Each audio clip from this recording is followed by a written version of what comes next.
Israel acabará en cenizas y en desolación. Alerta el líder de Hezbollah. ¿Cómo y por qué pasaría esto? Ahora se lo digo.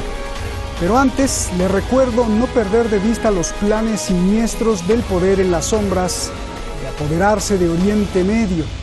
Una meta económica, geográfica, política, petróleo, vías de comunicación, energía y hasta una meta mística, profética. Una ambición que para una élite valdría la pena arriesgar la vida incluso de la humanidad por conseguir su deseo. El Líbano advierte, Irán no se toca, Israel en la mira y Donald Trump bajo amenaza. Soy Roberto de la Madrid y esta noche, desde el foco rojo del planeta, desde el lugar de la noticia, desde Oriente Medio, detrás de la razón.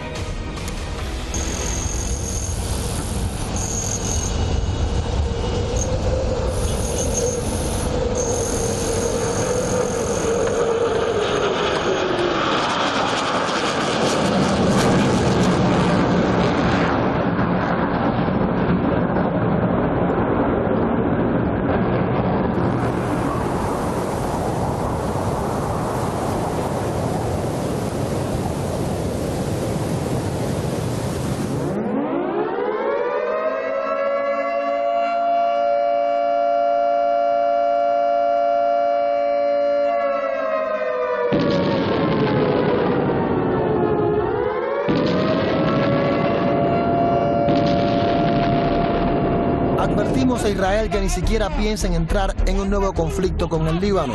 Los israelíes serán testigos de la derrota total de su ejército si vuelven a agredir a nuestro país.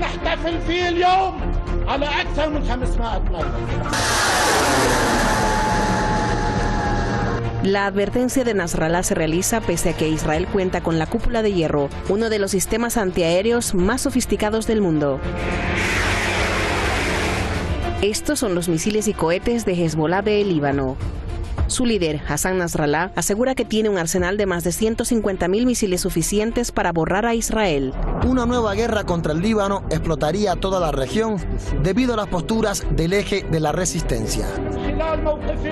El secretario general de Hezbollah afirmó que la guerra del 2006 de Israel contra el Líbano, la llamada guerra de los 33 días, fue en realidad un plan de Estados Unidos para construir un nuevo mapa de Oriente Medio y dominarlo. La guerra que se lanzó contra el Líbano en julio del año 2006 no fue una guerra israelí.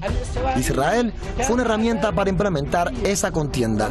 La guerra lanzada contra el Líbano ha tenido el objetivo de crear un nuevo Oriente Medio, una guerra que complemente la invasión estadounidense contra Afganistán e Irak. A las declaraciones de hoy, Israel no tardó en reaccionar. No estamos impresionados por las amenazas de Nasrallah. Él sabe muy bien por qué hace su discurso desde las profundidades de su búnker. Benjamin Netanyahu, primer ministro de Israel.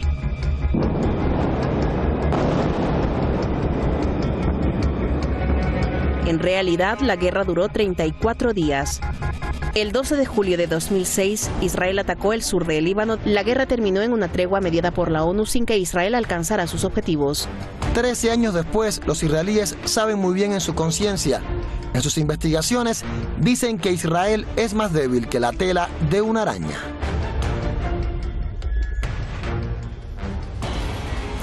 Pues ahí están los hechos para que sea nuestro punto de partida.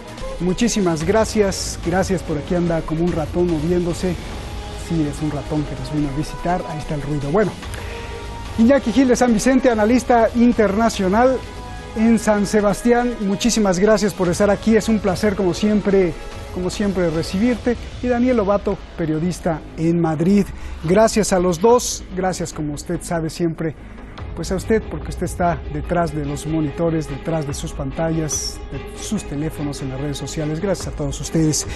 Daniel, Iñaki, tenemos muchas respuestas. Sé que es imposible porque ustedes saben mucho, pero pues ahí sí pueden hacer algo para las respuestas cortas. Daniel, comienzo contigo. Después del discurso de Nasrallah, aparece en todos los periódicos del mundo que Hezbollah podría destruir totalmente al ejército de Israel y a Israel entero. Pregunta, ¿Nasrallah lo dijo como retórica o es esto posible? Daniel. Buenas tardes, buenas noches, Roberto, y a toda la audiencia desde Madrid. Bueno, estaban celebrando la derrota de Israel de 2006 y hay que recordar que en 2006 Hezbollah fue cada día como táctica defensiva, pero a la vez como aviso, cada día iba enviando misiles a más y más y más profundidad de la Palestina ocupada. Había una frase que se utilizaba en aquellos días que se venía a decir Haifa y más allá, es decir, que Hezbollah tenía capacidad ya entonces para alcanzar, como así fue al cabo de los 30 días, alcanzar los alrededores de Tel Aviv. En concreto un misil que cayó a 4 kilómetros de Tel Aviv. En ese momento, y no por la presión internacional ni por la mediación internacional o árabe, etcétera, en ese momento Israel dio por finalizada la agresión al Líbano. Esto estamos hablando de 2006. 13 años después hemos comprobado que Hezbollah tiene una experiencia de guerra en Siria, tiene una capacidad tecnológica, no solo Hezbollah, estamos viendo a Ansarollah también en Yemen con misiles balísticos, antibuques, etcétera, pero especialmente Hezbollah estamos hablando de que tiene una capacidad incluso aeronáutica en drones, sistemas de drones, etcétera, una capacidad bueno, que está por descubrir, pero que es infinitamente superior a la de 2006, con misiles que alcanzan toda la Palestina invadida, más allá del Mar Rojo, con lo cual todo el Estado sionista está bajo amenaza de Hezbollah en caso de querer agredir al Líbano y a Hezbollah. Bien, Iñaki, quiere decir que todo este alarde de armas y defensa de alta tecnología que hace Israel, pues no es suficiente, ¿no?, para derrotar a Hezbollah, como dice el primer ministro. No, no es suficiente porque, aparte de lo que ha explicado el compañero, también hay otra razón de fondo, que es lo que le da fuerza a Hezbollah como prácticamente la única organización del Líbano estructurada, disciplinada, unificada, con recursos no solamente militares, no solamente económicos, también con recursos sociales y políticos. ¿Por qué digo esto último? Todos sabemos que una guerra, independientemente de la forma de la guerra, una guerra se sustenta en última instancia en la base productiva, en la base económica y en la base de apoyo social que tiene, ¿no? Aquí podríamos hablar del problema de la energía y la guerra, energía material y simbólica, ¿no? En estos momentos Líbano es un país roto. Es un país que ocupa el 138 sobre 180 países del mundo, el 138 país del mundo en corrupción. Más del 30% de la población del Líbano está bajo pobreza y un 50% está en una situación muy precaria. El Líbano tiene el 150% de deuda del PIB. Es un país que no se agarra excepto por el tráfico de blanqueo de dinero, de limpiaje de dinero. Es una especie de puerto de corrupción con respecto a Europa y todo lo que viene de Oriente Medio, de África y de Asia con respecto a Europa. Esa es la base real. Sobre esa base real, y Hezbollah tiene un poder enorme en el plano militar, pero también tiene, y yo creo que este es el factor histórico, también tiene una base real básica de que es la única fuerza que en estos momentos puede intentar vertebrar Líbano y, desde luego, y concluyo, pues es la única fuerza que puede impedir, por su legitimidad, independientemente de otros valores, por su limpieza, por su combate diario contra la corrupción y contra el desmantelamiento del Líbano, la única fuerza que puede impedir que el Líbano sea convertido en un Batustán de Israel y de los Estados Unidos. A medio y a largo plazo, esta es una fuerza histórica para Hezbollah que no tiene ni Israel, ni Estados Unidos, ni tiene Arabia Saudí. Bien. Daniel, Hezbollah revela que tiene por lo menos 150.000 misiles, de hecho el dato lo acepta Israel, y que es mucho más poderoso, dice Nasrallah, que en la guerra del 2006, como tú decías. ¿Cómo Hezbollah se hizo de ese armamento y de ese poder, por favor? Bueno, a través de una sólida estrategia de alianzas regionales, eso está claro. Si algo ha demostrado estas décadas es que Occidente lleva una guerra global contra Oriente Medio desde hace 100, desde hace 80, desde hace 70 años, desde hace 40, especialmente con la invasión y colonización de Palestina como cáncer, pero a partir de ahí pues todos recordamos pues el golpe de estado en Persia contra Mossadegh, o la invasión de Irak, las sucesivas guerras contra Irak, la invasión de Libia, la destrucción de Libia, la guerra de Siria, ese nuevo Oriente Medio. Entonces, si algo se ha manifestado eficaz contra esa guerra de 100 años contra Oriente Medio por parte de Occidente es la estrategia marcada de alianzas regionales, alianzas sólidas regionales que lidera Irán, pero que hay distintos actores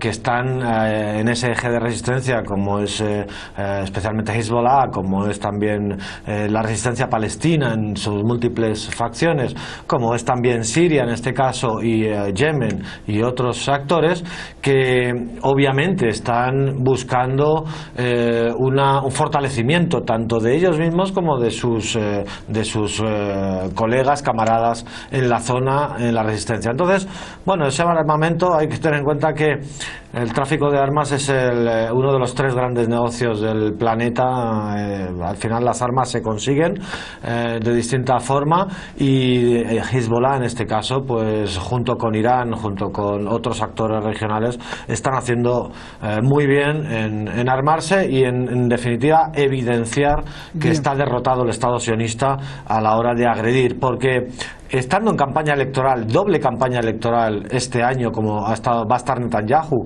en primavera y ahora en octubre, lo normal es que ya hubiera hecho algún tipo de agresión, especialmente en el sur, ante Gaza, y agresión al norte después de 13 años. Algunos militares israelíes ya lo habían exigido. Tenemos que iniciar una guerra en el norte y en el sur. Y no se han atrevido.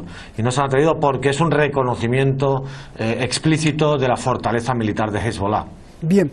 Iñaki, a ver, la reacción de Israel. Israel reacciona al discurso de Hezbollah. Netanyahu contesta que pues no le preocupa lo que dice Hezbollah, Nasrallah. ¿Cuál es tu análisis?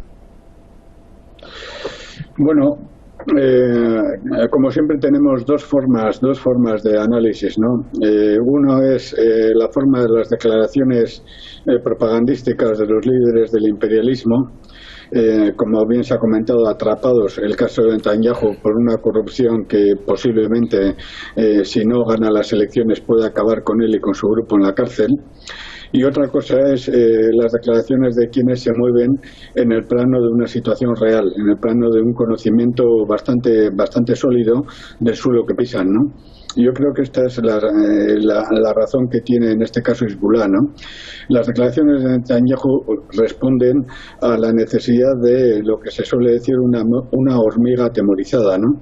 Tiene halcones interiormente dentro de Israel que propugnan una guerra desesperada en estos momentos porque saben que el tiempo va en contra de ellos por un montón de razones que no podemos considerar ahora, ¿no? Entonces es como una lucha entre halcones cobardes y valientes en el sentido de valentía del opresor, del atacante injusto, que propugnan que cuanto antes ataquen más posibilidades tendrán de al menos arrancar algo, ¿no? Pero Netanyahu está cogido, como hemos comentado, ¿no? En el caso de Hezbollah también tienen a su favor digamos el transcurso del tiempo, ¿no? Y sobre todo tienen a su favor el hecho de que se está desmoronando poco a poco y hay ya una situación de múltiples frentes del padre de Netanyahu, el padre fáctico que es Estados Unidos y una gran parte de Europa o Europa en su conjunto, ¿no? Todo esto quita valor a las declaraciones de Netanyahu, pero desgraciadamente da valor y refuerza las declaraciones y los intereses militaristas no solamente de los halcones israelitas, sino también del sector de Estados Unidos que quiere cuanto antes, sin perder más tiempo, llevar al mundo a un conflicto, a una serie de conflictos regionales, que les permitan más adelante estar en condiciones de conflictos mayores, ¿no?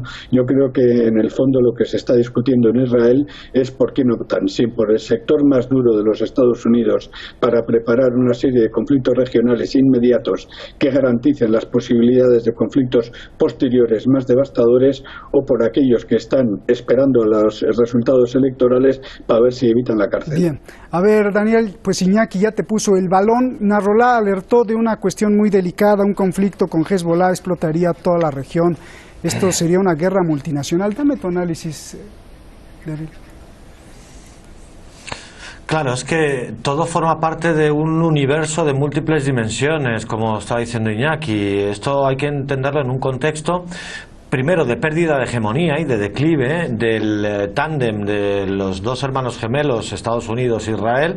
Estamos en un momento ya en el cual su máximo auge pasó, el declive. El Estado sionista colapsará en unas décadas, está por ver en cuántas, pero colapsará como la Sudáfrica del apartheid finalmente.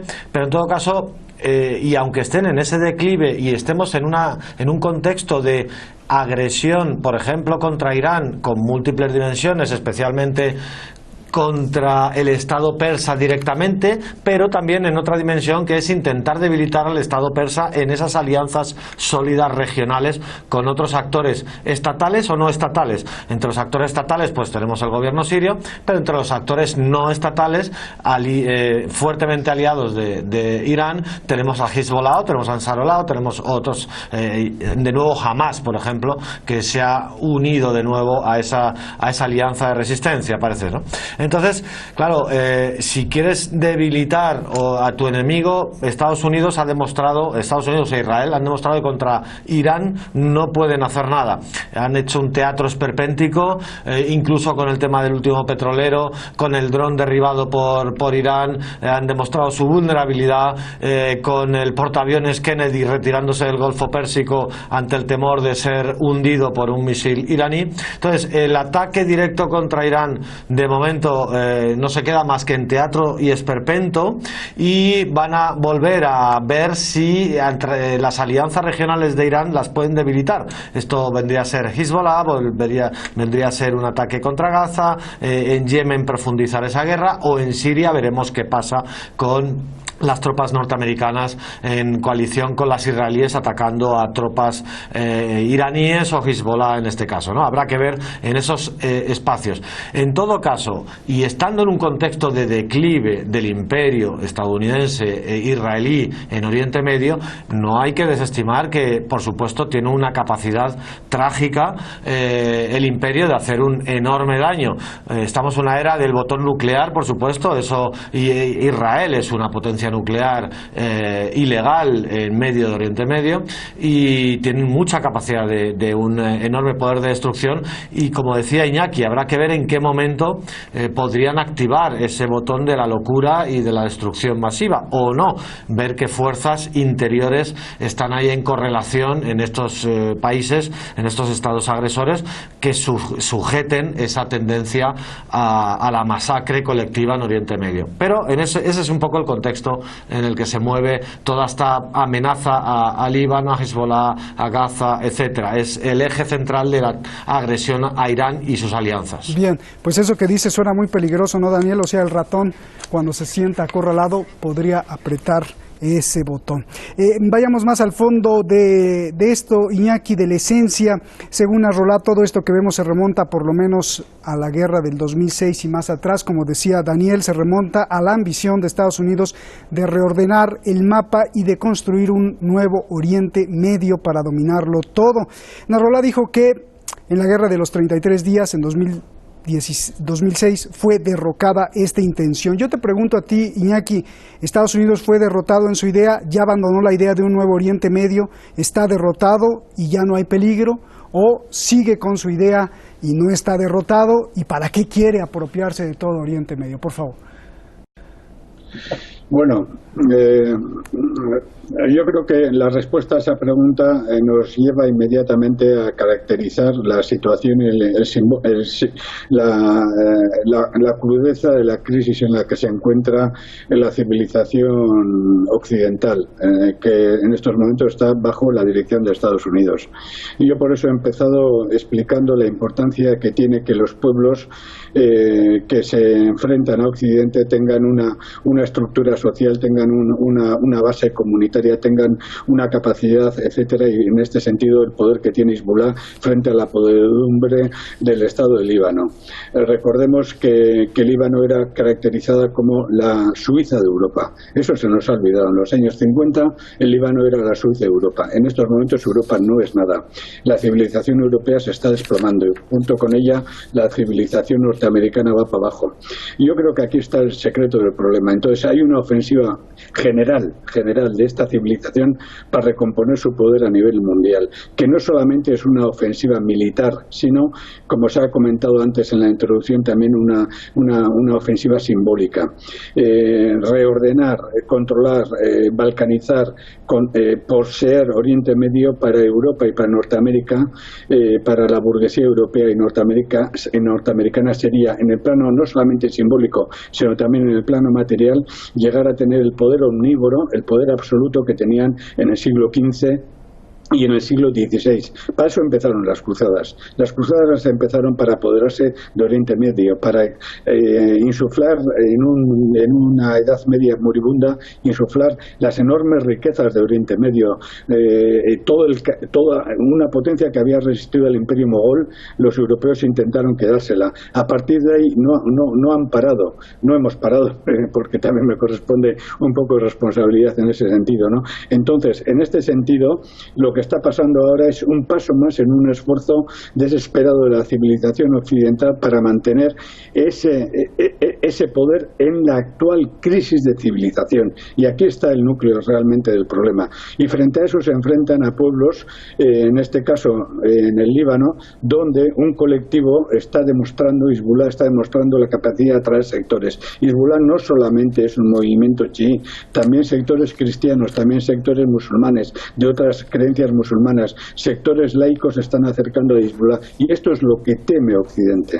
Y por tanto aquí está gran parte del plano simbólico material de este conflicto. Y si en estos momentos fracasan, harán lo imposible dentro de un futuro de readecuar las estrategias adecuadas para buscar otra forma de llegar a poseer, digamos, los secretos, podríamos decirlo, pues del libro sagrado. Bien, oye, Iñaki, pero ¿cómo será esa zona Israel-Palestina, ese enfrentamiento, ese conflicto, cuando las estadísticas demuestran dos cosas? ¿Cómo será esa zona, te pregunto, en 50 años? Que la población palestina está creciendo mucho más rápido que la israelí, y dos, que la sociedad israelí, sobre todo los millennials, pues están cada vez menos interesados en una guerra, no les gusta absolutamente nada de la nacionalidad ni el patriotismo, cada vez son más ateos y cada vez están más interesados en la tecnología. Iñaki, respóndeme rápido porque tengo que pasar con Daniel. 2 segundos. Primero, Kissinger ya dijo que sobraban millones de palestinos, lo dijo hace mucho tiempo. Y el capitalismo, hemos visto que Estados Unidos el capitalismo no tiene ningún problema en liquidar seres humanos. Segundo, que los millennials israelitas digan lo que quieran. Occidente tiene capacidad y tendrá más capacidad en su tiempo a la desesperada de surtir de armas mortíferas que necesiten pocos soldados efectivos, o los encuentran en toda la mafia oculta de ejércitos privados, de ejércitos narcocapitalistas, de ejércitos corruptos, etcétera. Al fin y al cabo, Israel es pequeño, Palestina es pequeño, y están demostrando que pueden y tienen capacidad para crear ejércitos mercenarios recurriendo al dólar, recurriendo al euro. Bien, gracias, Iñaki. Nos vamos, Daniel. Nasrallah reiteró todo el apoyo a Irán, advirtiendo a los Estados Unidos que ni se atreva a tocarlo. Esta es una pregunta de dos sentidos y es muy delicada. Daniel, el canciller de Irán hace unos días dijo que Estados Unidos está atacando a Irán y que da lo mismo si es guerra económica o militar. Es guerra y que está matando a muchos iraníes enfermos que necesitan medicinas y no pueden comprarlas por las sanciones. ¿Cómo Hezbollah podría ayudar a Irán a que Estados Unidos deje de atacar a Irán? ¿Y qué está haciendo Irán para frenar a Estados Unidos en esta guerra, como dice el canciller iraní? Había un hilo en Twitter de un padre iraní que estaba desesperado buscando un medicamento contra un tumor de su hijo y no lo pudo encontrar y al final acabó falleciendo el hijo. Es tremendo y, como dice Sharif, esto es una guerra. Todas las guerras tienen distintas dimensiones y la económica es una de ellas. No tiene por qué ser la militar. Estados Unidos inició hace mucho tiempo ya la guerra, volvió a reiniciarla con las sanciones, saliéndose ilegalmente del tratado nuclear, y por supuesto Hezbollah acudirá al llamado de su alianza regional de los pueblos, como decía Iñaki, pues por ejemplo atacando a ese cáncer occidental que es que está situado en la Palestina invadida, que se llama Israel, ¿no? Desde luego ahora mismo la tenaza de Israel, Estados Unidos, está más maniatada que nunca. Ya he dicho que aún así hay riesgo, pero está más maniatada porque cualquier movimiento de fichas de dominó hacia uno u otro actor, Hezbollah, Irán, Hamas, puede desencadenar una respuesta de los aliados en otro punto geográfico de Oriente Medio, y por tanto cualquiera de ellos puede ser atacado, Estados Unidos, Israel por otros frentes, y no lo tienen nada claro el cómo sobreponerse a esa respuesta múltiple de esa alianza regional contra el imperio. Gracias, Daniel, un momento muy delicado. Gracias, Iñaki, un abrazo. Gracias. Mañana vámonos a la película de piratas, no del Caribe, piratas reales, de la realeza, una película que no quiere ver la reina Isabel de Inglaterra, del Reino Unido, y muchos racistas en Londres. ¿De qué película le estoy hablando? De una de la vida real. Es la historia del petrolero Grace 1, que quisieron incautar, pero que se les fue de las manos el petrolero iraní. ¿Qué pasó? ¿Cómo sucedió? ¿Y por qué Donald Trump fue ignorado? Mañana aquí en Detrás de la Razón. Por cierto, como le he venido diciendo, me desapareceré más de un mes por una cirugía que tendré en México. Ya me voy en unos días, pero regreso con más. Buenas noches.